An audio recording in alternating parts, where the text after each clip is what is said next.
thank you very much, Assistant Director, DOH NCR, Paz Corrales. And joining me today are the members of the EXICOM of the DOH. We have the Undersecretary for Field Implementation and Coordination team, headed by USEC Gerardo Jerry Bayugo, and Assistant Secretary Elmer Punzalan, who is also part of the FICT, and also USEC Roger Tongan of Finance and Administration, and the directors of the Epidemiology Bureau, and also we are glad to recognize the following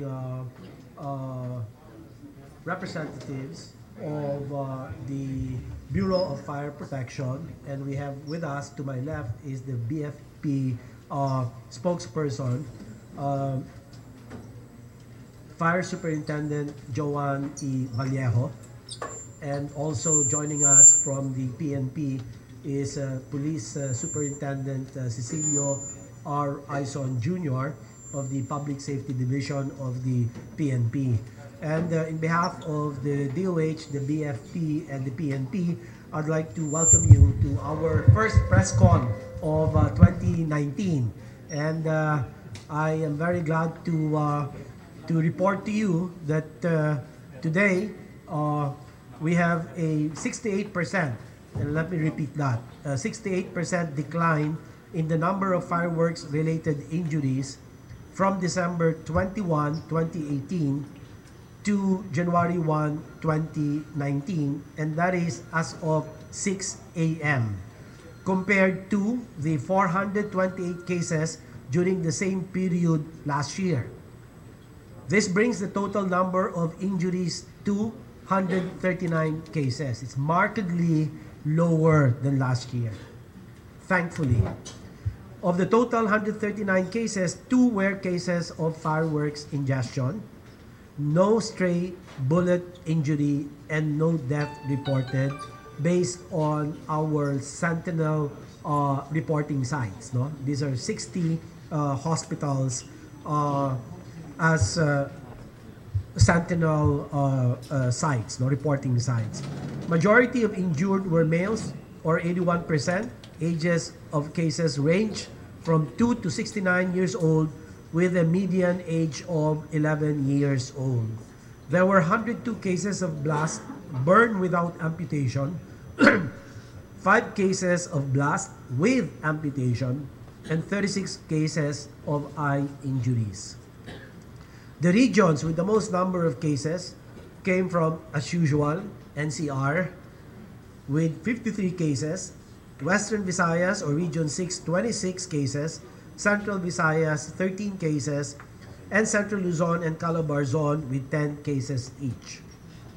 We are indeed happy to see a 68% decline in the number of cases, but let me just be clear about this.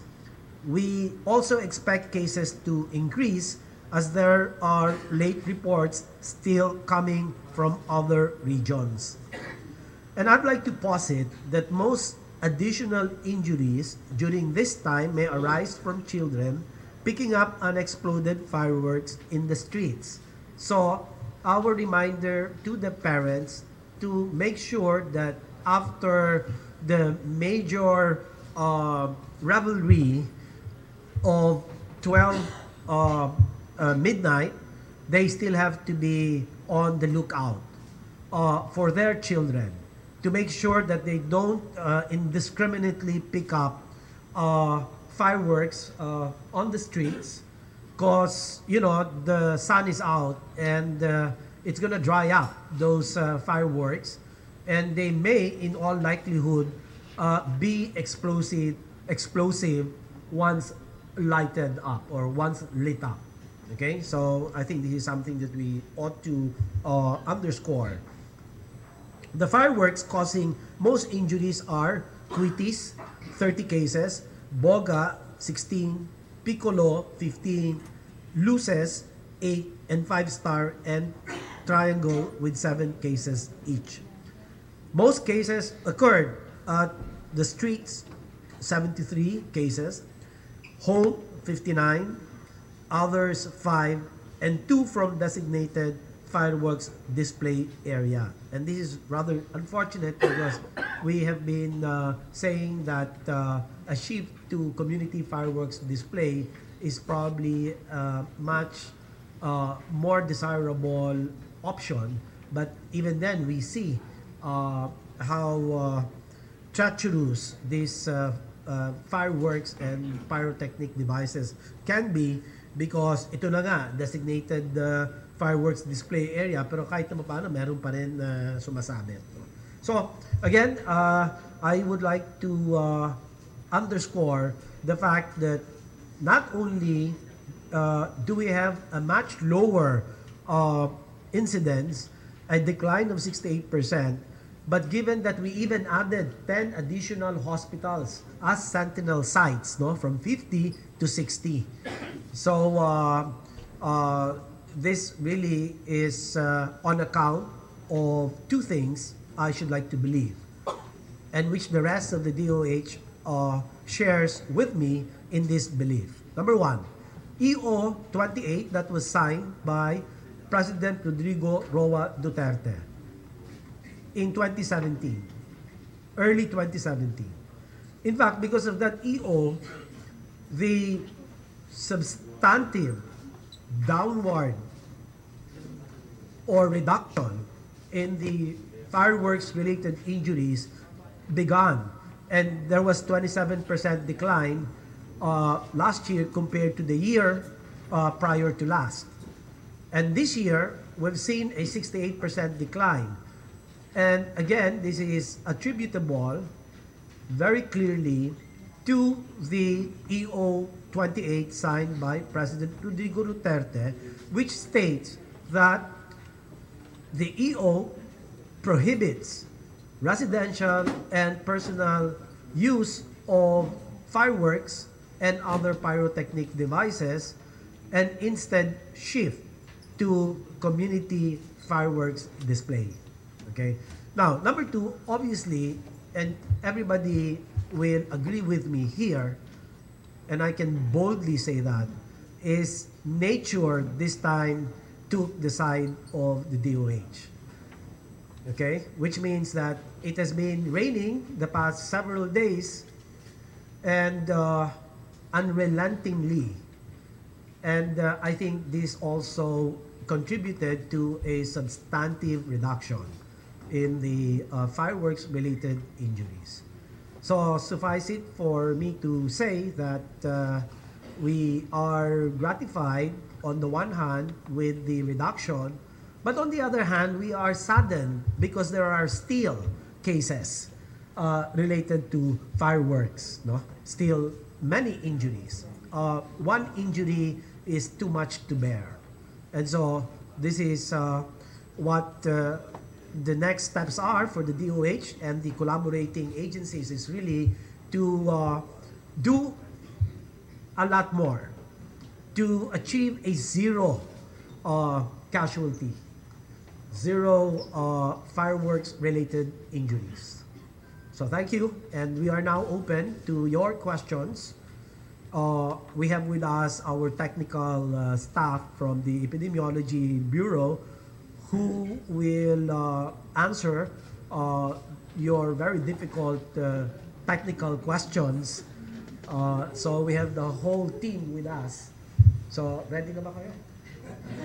Sige, okay. Hindi pa yata kayo matutulog. Sige.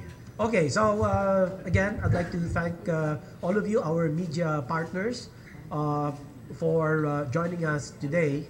And I would like to open the floor for questions from our media partners. Sir, before we start, also joining the panel is Dr. Emmanuel Bueno, the outgoing Medical Center Chief of East Avenue Medical Center. My apologies to Director to East Avenue Medical Center, Dr. Bong Bueno, may also want to share the experience of the East Avenue Medical Center with regard to the cases admitted and managed by East Avenue Medical Center. And in addition to that, give us some kind of a perspective of how the reduction has been observed compared to the last year and the average 5 years incidents or cases of FW RIs. So my apologies, Dr. Bong Bueno. Okay, so questions from, yes. Can you please identify yourself and state what network you are connected with? Sir, good morning. Gerard, Happy New Year po. Gerard from Malaya. Sir, yung Piccolo was remarkably lower compared to previous years. Ano po ang analysis po natin with regards to Piccolo? What caused the decline po? I think from the supply side perspective, the Piccolo has been the #1 cause of fireworks-related injuries in the past years, no? And this is declared as an illegal fireworks, and so this explains why there has been a reduction. Plus, of course, since it is illegal, the supply of Piccolo also dwindled, bumagsak din ng supply. But if you look at the boga, ito naman yung umakyat. Ano? So, yung creativity ng mga tao, nawala yung Piccolo, sa boga naman bumawi. Oo. So, yun lang ang masasabi natin. Matagal na pong problema yung Piccolo and matagal na rin po siyang declared as illegal. But ano po yung difference this year? Nagkaroon po ba ng enhanced nung policing of sa market po? Yeah, I think the police representatives, Mr. Aison, can answer that. Yes, sir. Talaga pina-intensify natin sa PNP yung pagkakandak ng operation dito sa mga illegal vendors para sa dito sa mga illegal na paputok na i-declare natin. So, kasama na yun. Piccolo. Lahat po nung illegal na hindi authorized. Is there a follow-up question regarding Piccolo from other networks? Ms. Maki Pulido, do you have a question? Since you're the only one, you're looking at me. Sir, di ba ho lahat naman yan illegal? And every year we say that we intensify the operations, but it's still there. I mean, it's still nasa market pa rin. So, may but ho ba dun sa statement ninyo kanina? Mama, palagay ko po ito yung meron pa rin mga nag-underground despite na yung inano namin na dapat ay yung lahat ng mga nagtitinda ay naka-display talaga. So, pero yung mga bawal po, talagang kalimitan naman yan underground. Pero yan pa rin po ang ating ikinakandak ng na hulihin sila. Are there any other more questions? More questions, please? Please identify yourself. Yes, sir. Good morning, sir. Benji Liwanag of DCWB. Tatanong ko lang, Secretary, yung sa fireworks area, kasi may mga injuries pa rin tayo. Dalawa. Now, paano pa po natin mapag-iibayo ito? At least may injury. Pero ang sinasabi, yung mga tao, hinihikayat natin na doon pumunta para mawala na nga po, pero ngayon nagkaroon ng ganito. Ano po, how could we prevent or ito ho ba may mga proper na rin ito, mga tao like ambulances, yung mga emergency na pwedeng tumugon kagad in case of emergency, Secretary? Well, with regard to the first part of your question, we will continue to investigate because these are fresh reports and we haven't incisively looked into the underlying reasons. But I would like to posit that one of the underlying or possible reasons can be hindi tama yung pangangasiwa ng kanilang community fireworks display.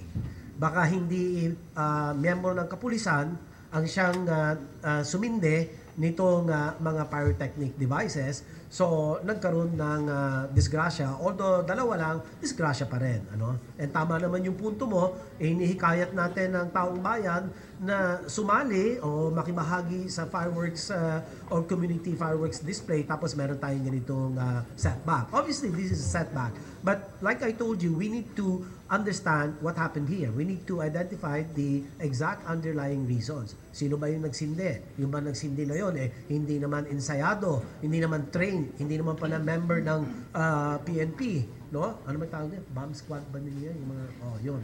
Yung mga nagsisindi, no? Oo. So, that's one. But I'm just theorizing, no? This is hypothetical. But this will warrant an investigation by our field epidemiology training fellows. And yeah, there she is, yung nakasalamin. And so, that's one. Number two, yung emergency naman, yung ambulances, meron naman, ano? But usually, the nature of the transport is, I think, it's kung may taxi, dalhin na kaagad kasi kung mag-aantay pa, baka naman masyadong matagalan, time is of the essence. So whatever transport is available, dalhin na kaagad. And that's what we have been telling the public. Secretary, yung follow-up ko po, pwede ho ba natin i-identify yung area kung saan yung merong dalawang nasugatan? We will do that. Can you please identify those two areas? We will give it to you after this. We will supply you with more information, but limited. Because as I have said, these are fresh reports from the ground. Thank you very much, Secretary. Yes, Ms. Pulido.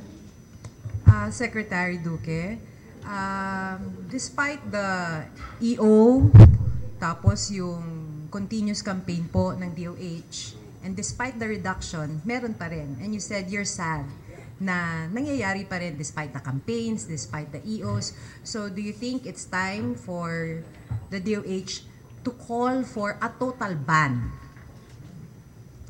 The DOH position has been consistent, and I think we've always been supportive of a total ban. But the total ban cannot be executed cavalierly without the benefit of really identifying alternative livelihood activities or programs so that those who will be adversely affected by assuming the ban gets implemented, or if legislation is forthcoming to absolutely ban this, we cannot be reckless. We have to be very clear about what will be the alternative livelihood programs for people who will be displaced because of the ban. So I think that is the more compelling reason that we ought to look into. And this cannot just be within the domain of the DOH, but it has to collaborate with the Department of Trade and Industry, the Department of Labor and Employment, and also the Department of Finance, because it has a lot of implications. Now, going back to the designated area, Regions 4A and NCR, ito yung Dragon Firecracker. Region 4A in particular, Batangas City, yung Quitis, no? Yun yung nakadisgrasya, at saka dun sa NCR, Dragon Firecracker, Santa Ana, Manila. So, yun yung sagot sa pangalawang bahagi ng inyo pong katanungan. Yes, going back, Maki, to you. Your question is rather loaded.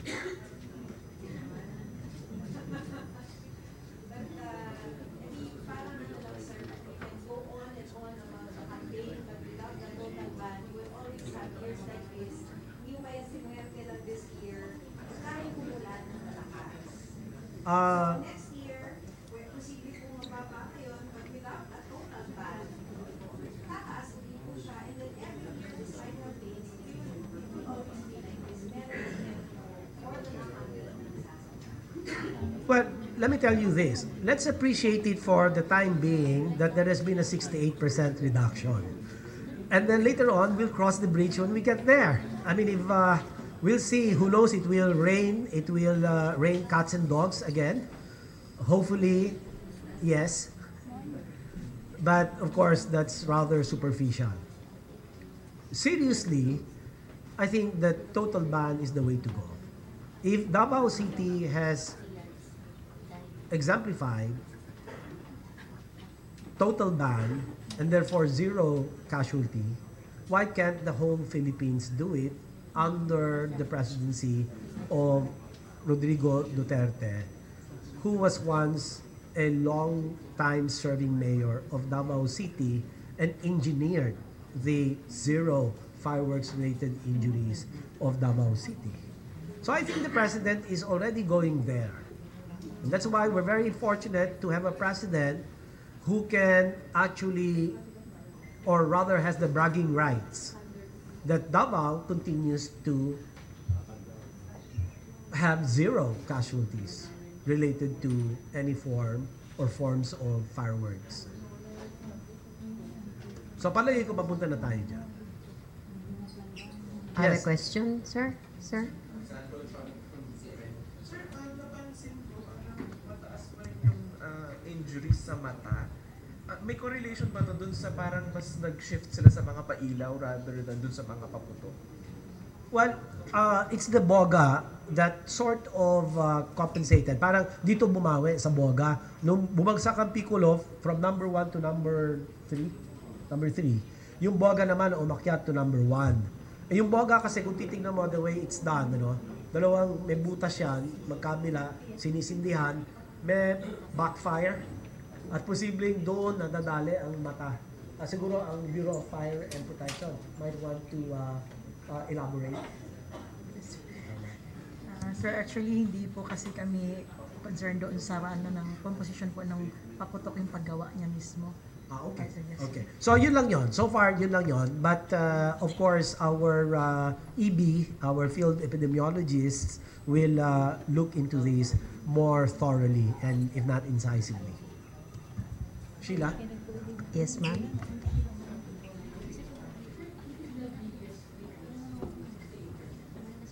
I should like to believe this is the historic biggest reduction in the fireworks-related injuries. Remember, there were also times in the past na umuulan din, pero malakas din, mataas din yung fireworks-related injuries. No? It's not as if this is an isolated event. There were events in the past. I recall when I was Secretary of Health the first time around, we did have once or twice New Year celebration. It was also raining, but the number of cases was very high. Follow up? Yung ngayon, ito po ba yung gawa pa sa PVC pipes or nabibenta na rin? Kasi years ago, nagsimula siya sa mga PVC pipes lang. Ngayon po, ano na siya, nabibenta? Yes, ma'am. Bali, ganun pa rin po yung ng boga. Bali, ang description niya, parang PVC siya or yung lata ng mga soft drinks na pinagdudugtong, nilalagyan ng tape. Tapos ginagamitan ng denatured alcohol, tsaka sinisindihan, pumuputok. So, ganun po yung boga. Yun nga po, maaring ng injury dahil meron siyang backblast. So, yung kung halimbawa, mga bata ang naglalaro nito, merong sa likuran, pag tinamaan, posible pong talagang ma-injured. Yes, ma'am.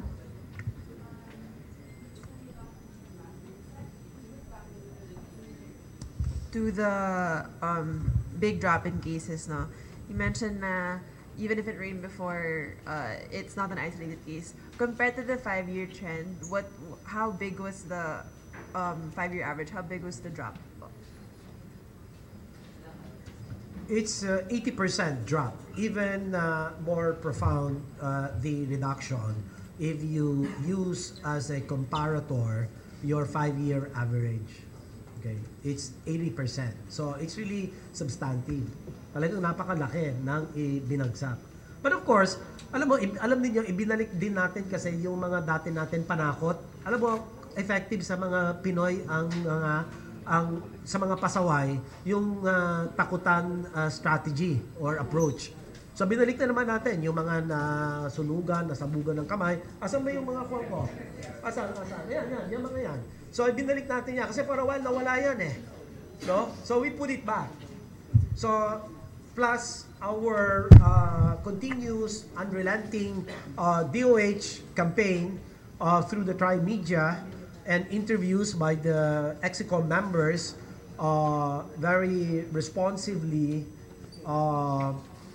engage during media interviews.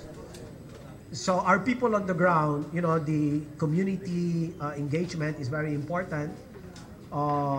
The fora that we have been conducting with the various communities, especially those with consistently posted high numbers of injuries. NCR, Manila, Quezon City, ayan mga yan. So, kahit na sila pa rin ang may pinakamataas, pero relatively bumagsak pati yung kanilang mga bilang. No? So, lahat ito ay tingin ko complementary to each other. All these, the EO28, the nature, the heavenly divine intervention, and then of course the DOH stepping up, pinaigting natin yung ating social marketing against, not for, but against fireworks. No? So this is part of it. Other questions, please? Yes, Ma'am Sheila.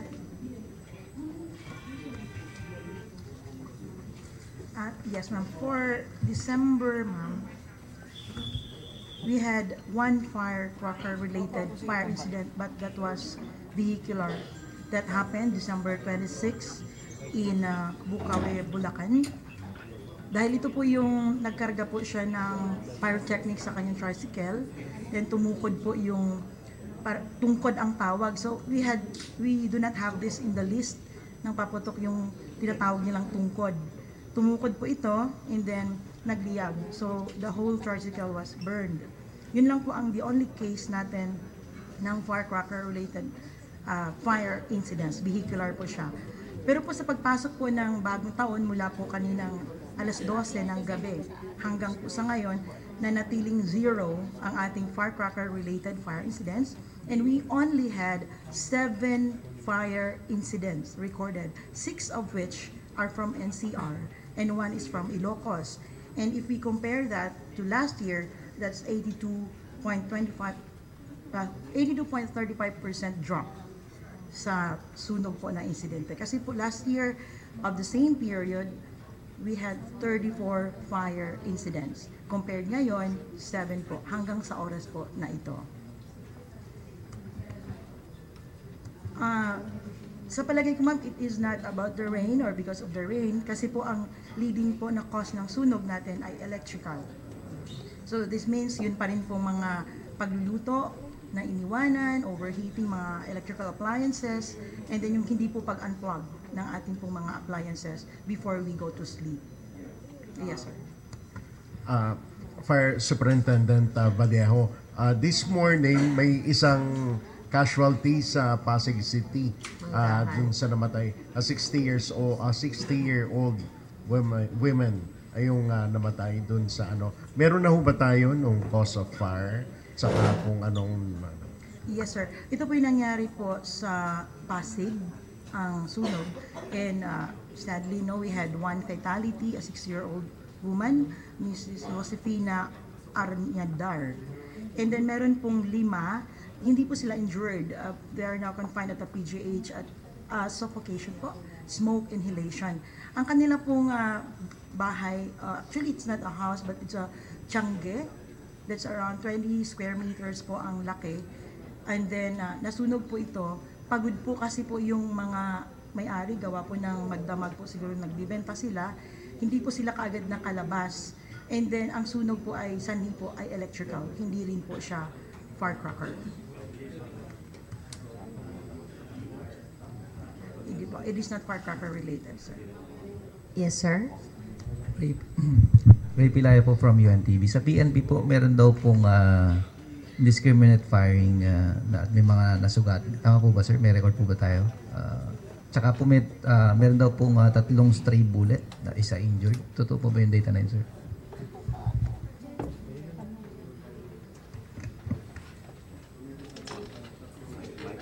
ng stray bullet.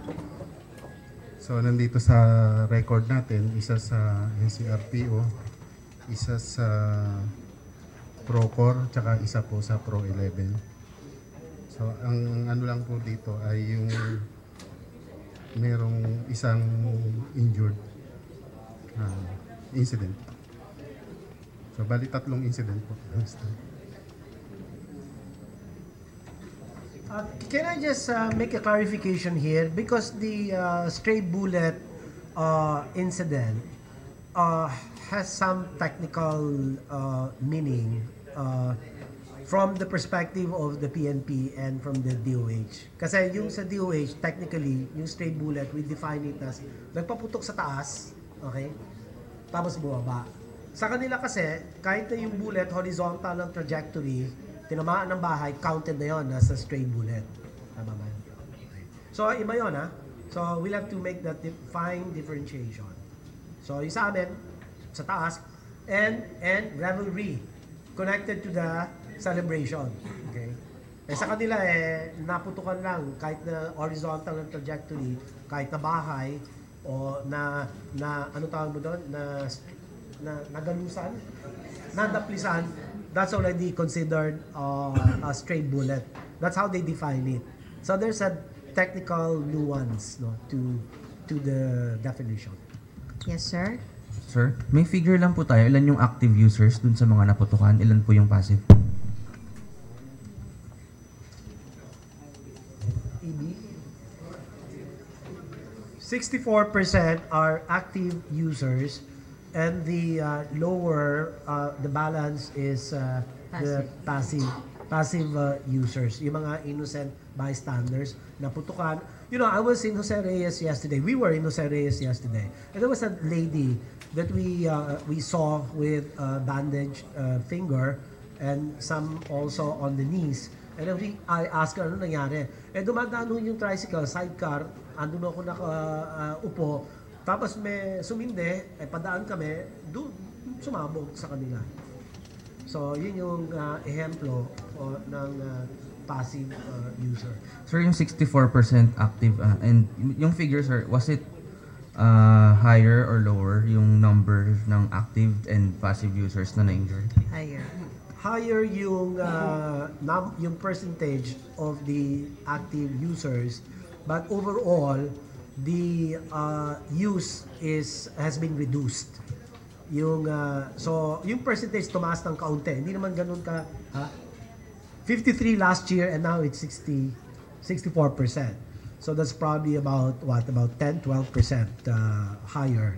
But overall, the incidence of fireworks related injuries is much lower. Question?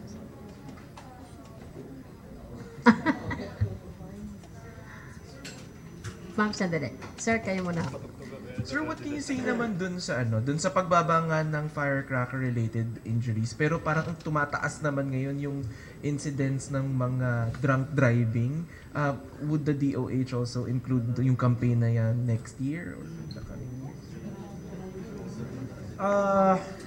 Drunk driving, may batas na yan di ba? So, it's an enforcement issue rather than a legal issue because the law is already there. There's a law against drunk driving. There are punitive measures to address drunk driving, and I'm not sure about the incidents if it's increasing. Sa ONICE, we have the system, the online, we call it the ONICE, the online National Electronic Injury Surveillance System, ONEISS. Okay, ONICE, divine, mali yata yun. All night naman yun. O sige. Secretary, Yes. we're yet to get the data from the DNR regarding kung tumaas yung pollution sa hangin. Pero pag ganito ba sir, may record tayo kung tumataas din yung bilang ng mga naapektuhan itong mga pollution? Well, let's surmise that it goes up, because you have more pollutants in the air. But again, this has been neutralized because of very high humidity. The air has so much water in it, and therefore, what happens is it precipitates all the pollutants, and then they solidify, and then they settle down. And that's why it's good if it rains, it really neutralizes pollution. Sa PNP naman po, sir, confirm po ba merong 7 pulis na kasama dun sa 26 na indiscriminate firing, sir?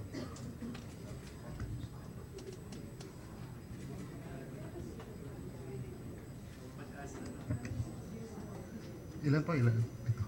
7 daw, sir. 7. 7.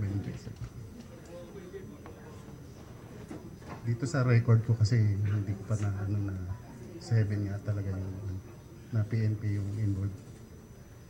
Yung Paano investigation ito, sir? Meron ba tayo? Yes, sir. Nagkakandak po tayo ng investigation sa ganito para ma-identify natin kung sino po talaga ang perpetrator, kung PNP, AFP, or any other law enforcement agencies or civilians. So, sir, it's still under investigation for... Yes, ma'am? Trying to confirm. Totoo po ba na mas maraming itinakbo daw sa mga emergency rooms related to not firecrackers pero related to the celebration of eating too much, of inhaling too much smoke, or imbibing too much alcohol? Were there more patients na ganun po yung kaso instead of firecracker related injuries? Like in the case of East Avenue? Can we have Dr. Bong Bueno, our East Avenue Center Chief, Medical Center Chief? Actually, after nung 12 o'clock kagabi, we have only 2 firecracker related, pero dumagdag ito after 12. Kalakip niyan yung pag-increase ng ating trauma patients, no? Like nasasaksak, vehicular accidents. And this is actually an experience na nangyayari naman taon-taon. But talagang maganda yung nangyari ngayon dahil sa we have experienced a lower firecracker injuries, including other injuries what's related to vehicular and stabbing and gunshot. On the other hand, yung mga medical conditions natin ay hindi naman po palagi nating naiiwasan. Andyan pa rin po sila, like tinatawag nating cerebrovascular accidents or stroke sa utak, and yung mga hypertension, nandyan pa po rin sila. And we expect na nandyan po, including of course yung mga gastroenteritis which is related to maaring food intake or water tawag ito, intake din. Let me just add a little bit more to that. The NCDs, non-communicable diseases, number 1 killer or the killers, most common causes of deaths, no? Number 1 is coronary artery disease, and then you have the cerebrovascular disease, and then you have diabetes. So ito yung already established as the top 4 killers, no? Pneumonia is also one of them. So ito naman year in, year out, and I'm sure there's going to be a slight surge during the festive months of December up to January because of excess food. Number 1 kalaban ng tao dito, kalabisan. Okay?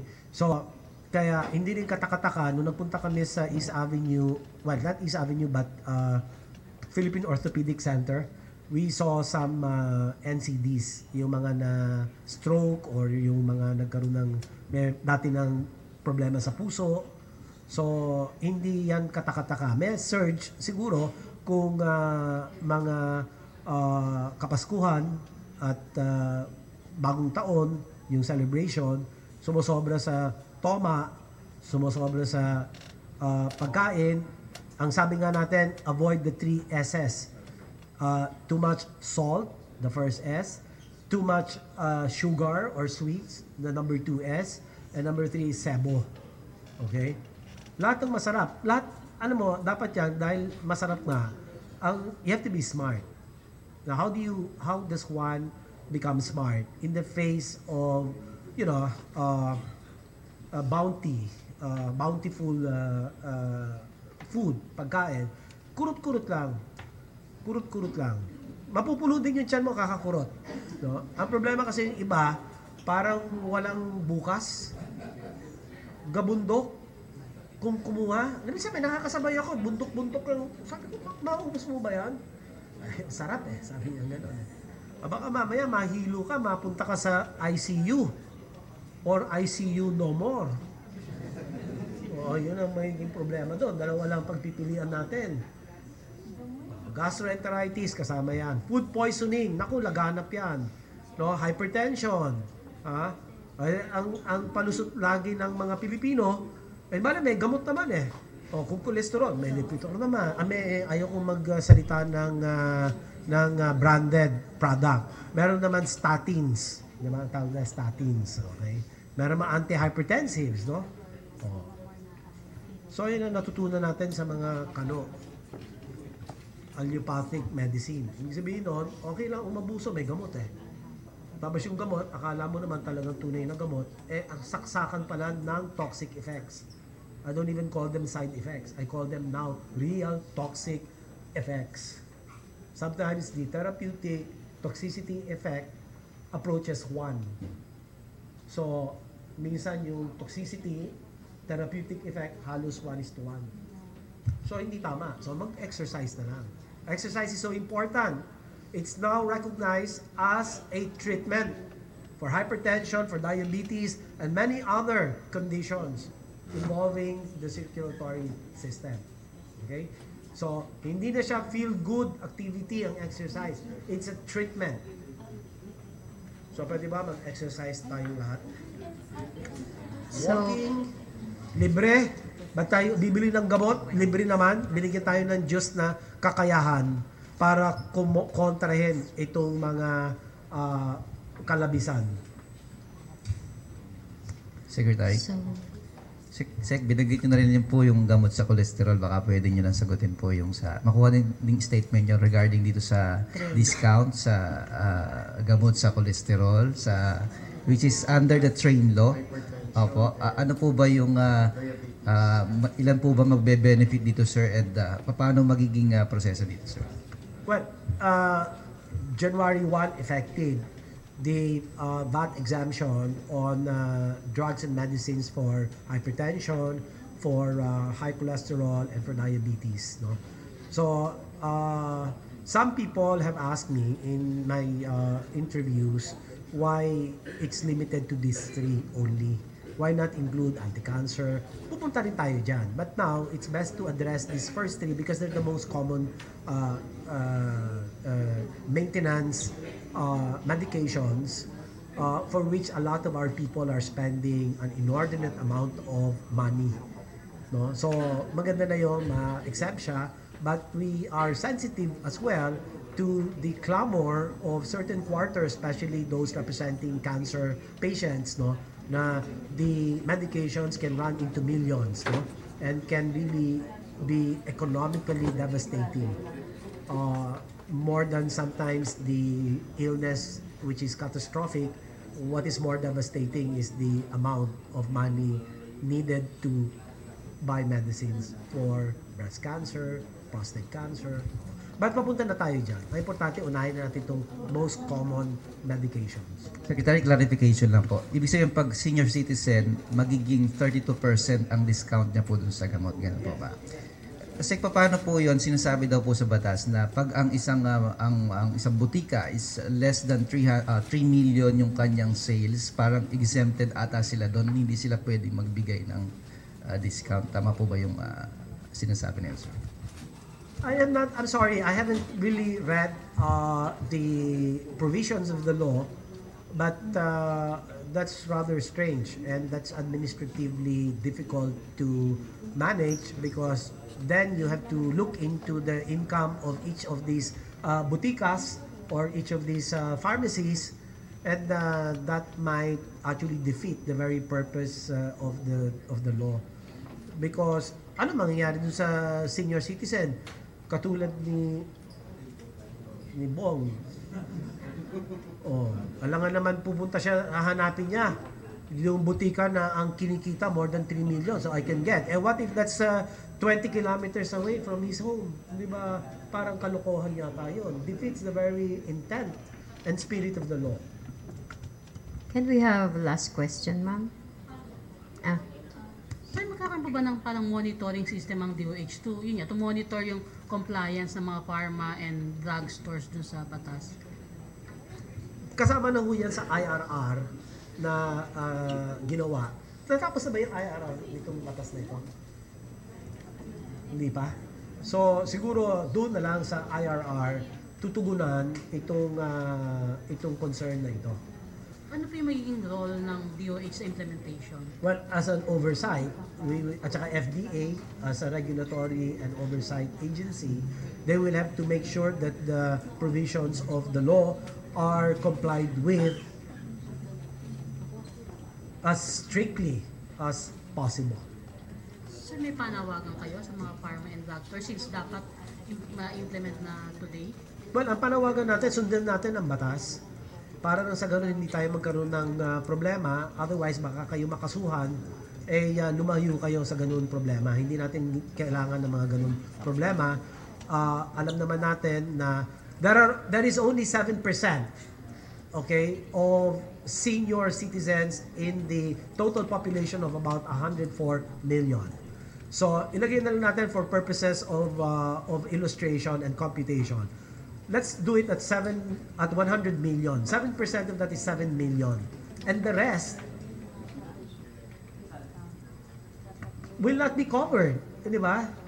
So, except for those mga may sakit nga, and karamihan mga senior citizens.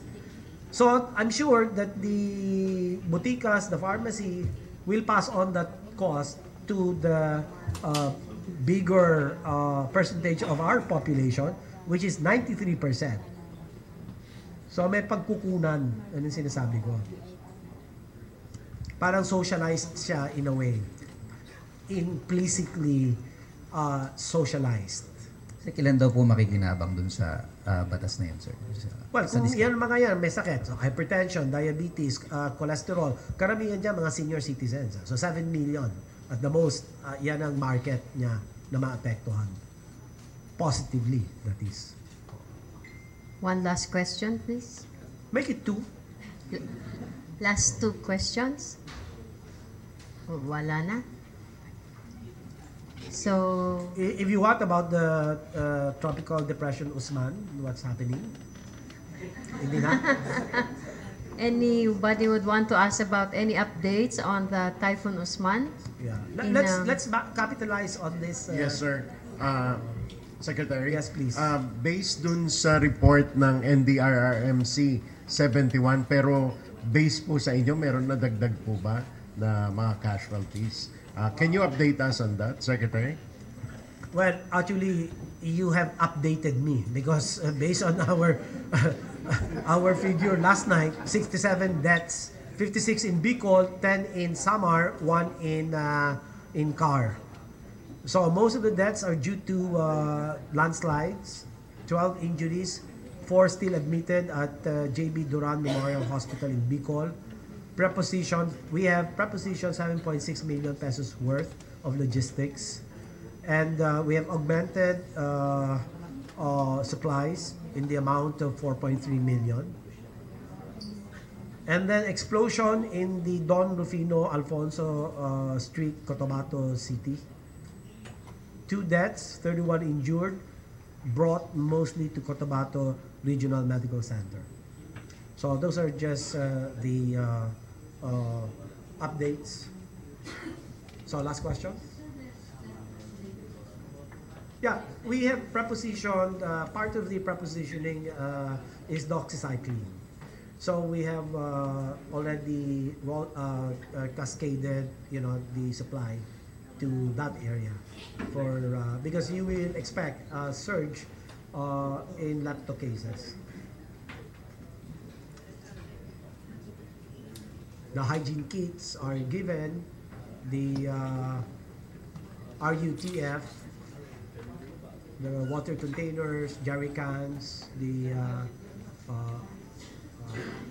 family kits, food packs, DSWD pala yun, hindi na sa ating one. Okay, so thank you very much, everyone. Sir, so in behalf of Department of Health and together with PNP and the Bureau of Fire, in coordination with the East Avenue Medical Center, we would like to thank you for your presence here, and we greet you a Happy New Year. Thank you.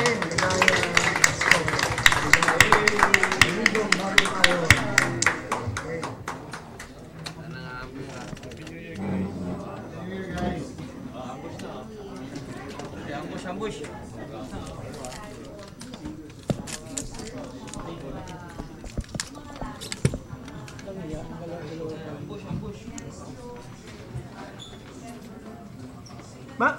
Madali naman yan, pero kasi macro perspective. If we talk about non-communicable diseases, hindi nakakahawa. So hypertension, diabetes, lung cancer, COPD, the chronic obstructive pulmonary disease, yung sigarilyo, lahat yung mga NCDs kung tawagin. And these are actually mostly lifestyle-related diseases. Smoking, alcohol, etc. And they're always there. But on a macro level, this I can tell you, in 2014, Filipinos spent 214 billion pesos to address NCDs in 1 year. So that will give you an idea how often Filipinos visit the ER. So there's going to be, what I'm saying is, sa ER, yan ang talagang lagi mong makikita. Ngayon, dahil lang sa kalabisan nitong Kapaskuhan, ay meron bandang talaga. Pero laging mataas yan. Laging mataas. Laging mataas yan. Mag-a-uptick. Magkakaroon ng inflection. Mag-a-uptick siya because of the excesses brought about by revelry of Christmas and New Year.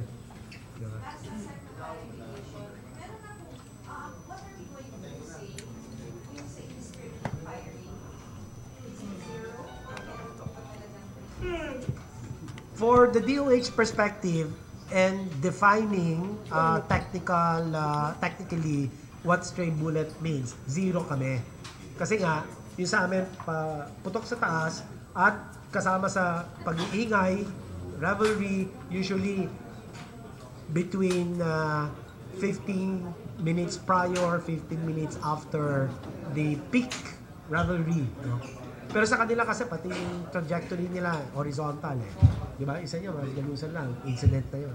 So you have to make that differentiation very clear in your report. Please.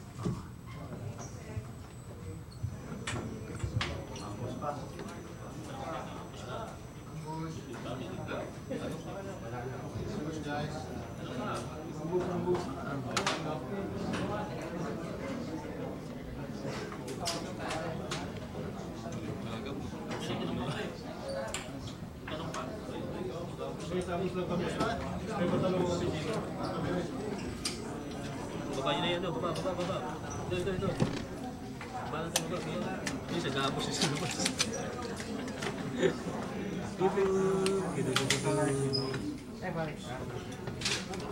Gabos pa, bro. Oh, lapel. Oh, lapel.